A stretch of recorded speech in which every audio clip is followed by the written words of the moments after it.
Tara pre, samahan mo ko sa Electric Avenue. Balita ko doon yung JB Music eh. Meron silang mga gandang mga electric guitars and mga musical instrument. Tara dito. Tara, pasok tayo.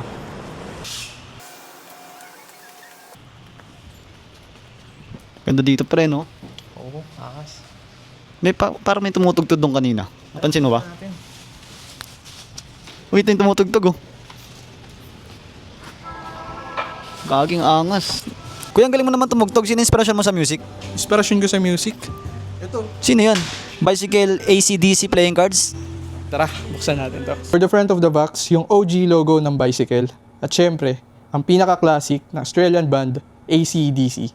Makikita natin dyan merong silhouette ng lead guitarist nila sa gitna na ginagawa yung classic posing niya habang nag-guitar. For the side, air cushion finish made in USA. The other side naman makikita dito yung classic logo pa rin, AC/DC. Para naman sa back design ng box natin, makikita natin dyan yung foiled red color na nagre-reflect kapag natatamaan ng ilaw. At meron siyang design na silhouette ng symmetrical guitars nila na may Thunderstruck, AC/DC pa rin na logo at vinyl record sa gitna.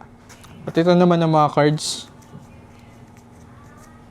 Para naman sa 4 aces, meron dyang heart, diamond, club, at spade. Sa tatlong to makikita natin yung design ng classic hit song nila, Hellbells, Money Talks, For Those About to Rock. Para naman sa spade, ang classic logo, AC/DC. For the number cards, sa spade at club, meron siyang red background. Para naman sa heart and diamond, meron siyang black background. For the two jokers, classic logo pa rin ng AC/DC na nagko-complement ng black at red color. Naman ang court cards niya, para sa spade at clubs, merong same design. Ganun din naman sa heart and diamond.